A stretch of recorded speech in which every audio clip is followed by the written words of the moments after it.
미분양을 누가 살까요?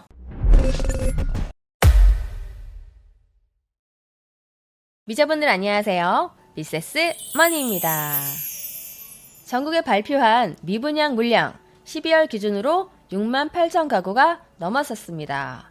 이 미분양 물량이 쌓이고 있는 가운데 이 미분양 중에서도 사람들이 가장 요의주시하고 있는 대표적인 곳이 있죠.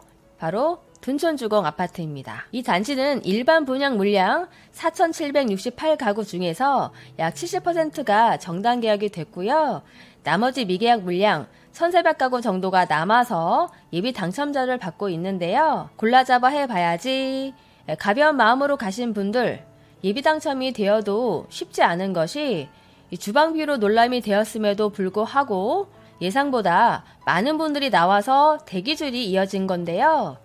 분양가 84타입은 12억 8천대, 9천대, 13억으로 보면 되는데 12억은 중도금 대출이 안 됐었죠. 하지만 중도금 대출 상한선 기준이 폐지가 되면서 중도금 대출이 가능해졌습니다. 여기에 실거주 의무도 풀리게 되고 참 둔촌주공은 운이 좋은 케이스죠. 이 기가 막힌 타이밍에 규제가 풀려버리면서 이게 대거 계약으로 이어지게 되면서 계약률은 90%가 되었습니다. 이제 마지막 남은 물량은 29에서 49제곱미터 소형 평수 예비 당첨이 남았고요. 자, 그 후로는 무순위로 가게 되는데 무순위는 지역도 상관이 없으니 걱정할 것도 없이 완판이 되겠죠. 둔촌 주공만 사정이 이런 게 아닙니다. 장이동에 분양했던 자일 레디언트 2,840가구 대단지인데요. 분양가가 세게 나와서 다들 등을 돌렸으나 선착순에서 90% 이상 계약률이 나와서 이제 몇 개 남지 않은 상황입니다. 분양가 궁금하시죠? 얼마나 비싸게 나왔길래? 59 타입 분양가는 7억 9,800만 원이었고요. 84 타입은 10억 2천만 원대 나왔습니다. 장이동이 10억 넘게 나와서 욕을 먹었죠. 서울 마포구 아현동에 분양했던 마포 더 클래시도 무순위 청약이 있었습니다. 평균 경쟁률 20.33대 1이 나왔고요. 최고 경쟁률 59A 타입 한 가구 모집에 252명이 몰려서 252대 1 경쟁률 나왔습니다. 분양가도 궁금하시죠? 마포 더 클래시 분양가 얼마에 나왔냐 하면 59 타입은 10억 5천대 84 타입은 13억대, 14억대 나왔습니다. 이렇게 누군가는 줍줍으로 다 가져가고 있다는 현실 알려드리는 겁니다. 자, 왜 이렇게 사람들이 몰리는 건지 이걸 파악을 하셔야 하는데요. 서울의 새 아파트 사려면 청약을 해야 합니다. 하지만 서울에 거주하지 않으면 서울 청약하기가 힘들죠. 서울 외 지역은 신청도 못하게 되니 청약은 꿈도 못 꿉니다. 그래서 방법이 분양권을 피를 주고 사거나 이렇게 해서 매매를 하시는데요. 피를 주고 사자니 왠지 좀 아깝고 또 요새는 전매제한도 있기 때문에 그마저도 쉽지 않고요. 그런데 무순위가 나왔다 하면 서울 외에 수도권이나 지방에 계신 분들은 이런 무순위 지역에 상관이 없죠. 말 그대로 지역에 상관없이 줍줍이 되니까 실거주 의무도 없겠다. 투자자들도 이런 기회를 잡게 되는 겁니다. 서울 외에 수도권, 지방 사람들 서울에 분양하는 새 아파트 이런 기회 아니면 못 삽니다. 그래서 원정을 오고 있는 거예요. 자, 그럼 이번에는 수도권으로 가보겠습니다. 이런 미분양 아파트뿐만이 아니라 로또라 불리우는 줍줍도 분위기가 후끈합니다.